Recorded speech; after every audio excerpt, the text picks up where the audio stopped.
欧洲人每天都在狂嗑面包，为什么糖尿病却少见？要知道，在欧洲，面包几乎无处不在。清晨时分，阳光洒进厨房，法国人从烤箱取出金黄酥香的法棍，搭配一杯浓郁的咖啡，展开活力满满的一天。中午，意大利上班族随手买个三明治就当午餐，里头夹着火腿和生菜，再放上一片起司，简单又满足。下午茶时间，英国人优雅地啜饮红茶，旁边放着松饼和果酱。到了晚餐，德国餐桌上更是少不了黑麦面包，配着香肠和马铃薯沙拉。可以说，欧洲人对面包的喜爱近乎痴迷，堪称真正的碳水狂热爱好者。然而，令人不解的是，欧洲人如此热爱面包这种高碳水食物，他们的糖尿病发病率却远远低于许多亚洲国家。许多欧洲国家的成人糖尿病比例不足1%，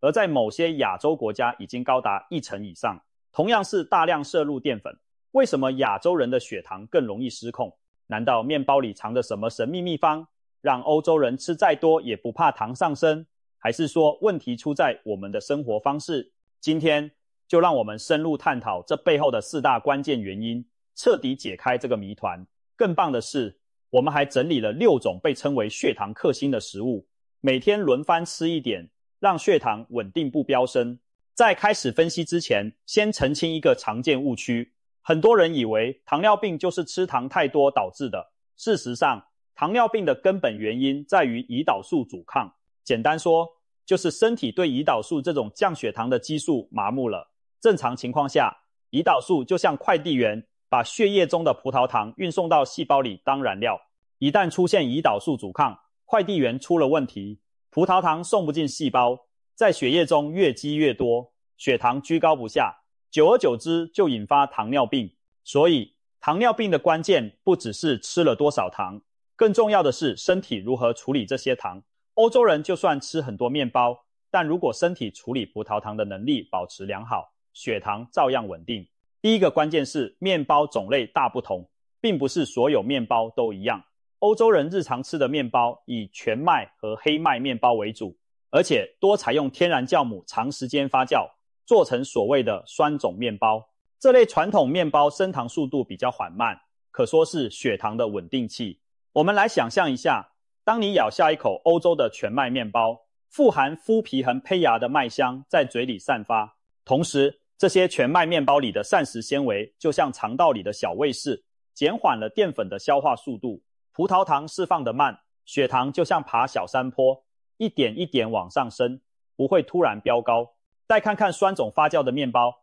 发酵过程中产生的有机酸就像调节器，进一步拖慢淀粉分解的速度，让血糖的上升更加平稳。反观许多亚洲人爱吃的面包和主食，常常是精致白面包或白米饭这类高精致淀粉。这些精白淀粉就好比脱去营养外衣的裸淀粉，缺乏纤维，一进入消化道就被飞快分解成葡萄糖，血糖仿佛坐上火箭，唰的一下冲上去，让胰岛素措手不及。更糟的是，不少亚洲面包为了追求柔软香甜的口感，加入大量糖和油，甚至使用快速发酵粉缩短制作时间，结果做出来的面包口味是好了，却变成血糖的隐形炸弹。吃一个下去，血糖波动又猛又剧烈，长期下来更容易伤害胰岛功能，为糖尿病埋下隐患。有位美国糖尿病患者曾分享他的亲身经历，他说刚诊断糖尿病时赴德国旅行，他本以为天天啃面包血糖会失控，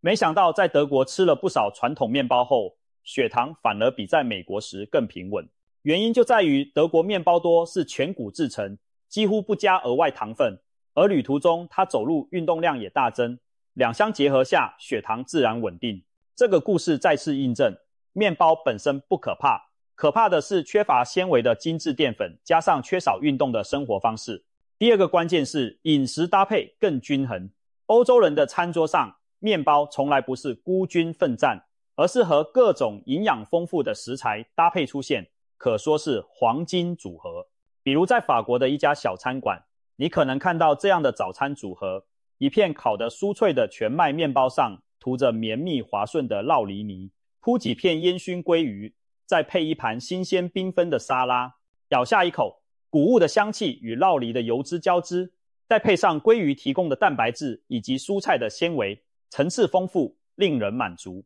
这样的搭配不仅美味，更对血糖控制大有助益。因为蛋白质和脂肪就像两个小帮手，能够延缓碳水化合物的吸收速度。当面包同时搭配了充足的蛋白质和健康脂肪，再加上满满的蔬菜纤维一起食用时，胃排空速度会降低，葡萄糖进入血液的速度被拉长，血糖上升曲线就更平稳。例如，鱼肉或蛋类可以提供丰富的蛋白质，酪梨和橄榄油则带来不饱和脂肪酸。有了这些黄金搭配，面包在胃中的消化速度被拖慢，葡萄糖进入血液的速度减缓，血糖上升的过程也就更加平稳。此外，欧洲人很注重食材的天然原型，意思是尽量吃食物本来的样子，而非过度加工的形态。他们的餐桌上少不了各种天然食材，新鲜的蔬菜水果每天吃，各种坚果也常备，再淋上一点芳香的橄榄油调味。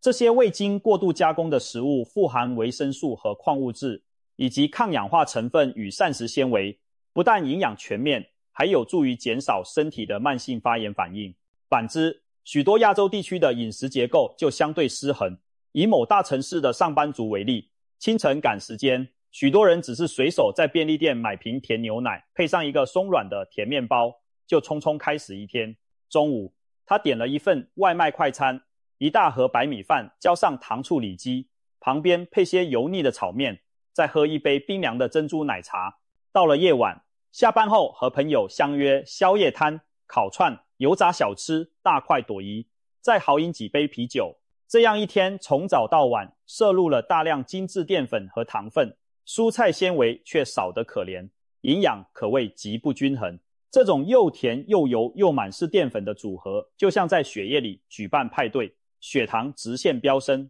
而大量精致加工食品充斥市场，从街头巷尾常见的奶茶和蛋糕，到便利店货架上的甜点和饼干，糖分和添加剂的含量都高得惊人。长期吃这些东西，除了热量爆表，还容易引发慢性炎症，就像在体内埋下一颗炎症炸弹，使胰岛素阻抗问题日益严重。相较之下，欧洲传统饮食以地中海型饮食为代表，强调多吃全谷杂粮和新鲜蔬果，烹调多用橄榄油，零食吃些坚果，并摄取适量的鱼肉和乳制品等富含蛋白质的食物。这种均衡的膳食模式，让身体获取多样营养的同时，避免了血糖的大起大落。也难怪地中海型饮食被公认为全球最健康的饮食模式之一，长期坚持可明显降低糖尿病和心血管疾病的风险。第三个关键是生活方式更健康。欧洲人的日常生活中有几个有利血糖控制的习惯值得我们学习。首先是饭后散步的习惯。在法国巴黎的塞纳河畔，常可以看到一家老小饭后散步，欣赏河岸风光。在意大利的乡镇广场，傍晚时分，居民们悠闲地边走边聊。在西班牙，饭后走一走更是日常习俗。这样的饭后活动看似平常，却对血糖管理大有帮助。我们吃完饭后，血液中的葡萄糖开始上升。如果此时能起身活动，肌肉就像一块块饥饿的海绵，会优先吸收血液中的葡萄糖作为能量。换句话说，饭后散步等于给血液中的糖找一个去处，减少它们滞留在血管里的时间，让胰岛素的负担减轻。难怪民间有句老话说，饭后走一走，活到99。看来这个长寿秘诀确实有科学道理。除了爱走路，欧洲人在作息上也相对规律。不少欧洲国家的家庭都有固定的用餐时间，很少暴饮暴食或深夜大吃大喝。晚餐通常在傍晚6、7点解决，吃的也较为清淡适量。即使偶尔享用浓郁的奶酪、醇香的红酒或甜蜜的巧克力，他们也懂得适可而止，不会无节制沉迷。适度的小小享受并不会对健康造成太大影响，反而为生活增添情趣。这意味着，当他们上床睡觉时，肠胃已经有好几个小时消化食物，不会像某些夜猫子那样，半夜胃里还塞着烧烤和啤酒。反观部分亚洲地区，宵夜文化盛行，熬夜还要配上大份咸酥鸡或麻辣小龙虾当宵夜，这成了不少年轻人的生活写照。长此以往，身体的生物钟被打乱，胰岛素分泌的节律也受到影响，血糖调节能力逐渐下降，出问题只是迟早的事。此外，压力和睡眠也深刻影响着血糖代谢。欧洲人相对懂得劳逸结合，重视休闲和家庭生活，夜晚通常也能获得充足睡眠，这些习惯都有助于维持良好的血糖平衡。反观不少亚洲上班族长期处于高压状态，熬夜加班成了常态，时间一长容易导致内分泌失调，让血糖波动更加明显。最后要提的是基因和适应性的因素，虽然生活习惯占大头，但种族和遗传背景也在糖尿病发病率上扮演了一定角色。欧洲人祖祖辈辈把面包当主食已经好几百年，他们的胰岛功能就像经过长期特训，对高碳水饮食的耐受度较高，就好比一部引擎在相同燃料下反复运转久了，效率更佳。而亚洲人口中的不少族群在历史上曾有过长期低碳水或食物匮乏的阶段，身体对高碳水的适应程度反而没那么高。一旦现代饮食突然大量引入精制糖和淀粉，就像一辆小马力汽车被迫上高速公路，难免负荷过重，最终导致胰岛素作用跟不上碳水的摄入速度。有研究指出，东亚人群的胰岛素分泌储备能力平均略低于欧洲人，因此在高糖高脂饮食环境下更容易出现血糖失控。不过，这些基因差异仅仅是风险因素之一，当然基因影响只是相对的，并非绝对命运。如果后天养成健康的饮食和运动习惯，就算先天对糖类敏感度差，也一样可以远离糖尿病。反之，就算天生底子再好，放纵饮食又缺乏运动，一样可能血糖失控。所以，我们与其感叹体质差异，不如从自身做起，改善生活方式。说到这里，答案已经浮出水面。欧洲人面包吃不停，却糖尿病少见，并不是他们有什么特异功能，而是因为他们在饮食和生活方式上都管理有方，使身体能有效处理大量碳水。我们完全可以学习他们的做法来保护自己的健康。除了上述生活方式的改变外，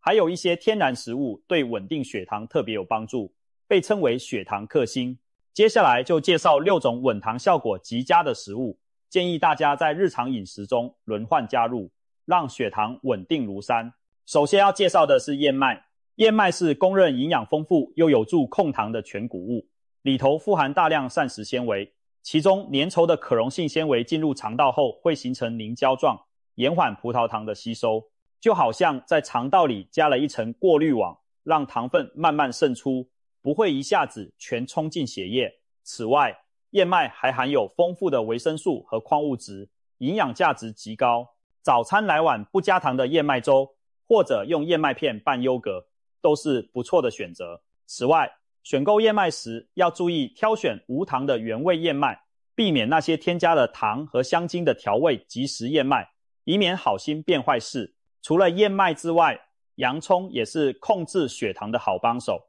洋葱中含有一种特殊的含硫化合物，能刺激胰脏分泌更多胰岛素，帮助降低血糖。许多人害怕洋葱辛辣刺鼻的味道，但正是这些刺激性物质有助于改善血液循环，并减轻身体的氧化压力，对胰岛细胞起到保护作用。平日炒菜时加入一些洋葱，或者熬煮洋葱汤，都是把洋葱融入日常餐桌的好方法。接下来要提的是苦瓜。苦瓜向来俗称植物胰岛素，因为它含有苦瓜、皂苷等成分，可以促进胰岛素分泌，提高细胞对葡萄糖的利用效率。虽然苦瓜入口味苦，真是良药苦口，但它对稳定血糖确实有奇效。无论是清炒苦瓜还是苦瓜炖排骨汤，都是不错的吃法。现在市面上也有苦瓜茶或苦瓜胶囊等产品，不过如果想获得完整的营养，还是建议直接食用新鲜苦瓜。另外，绿茶也是降血糖的隐藏高手。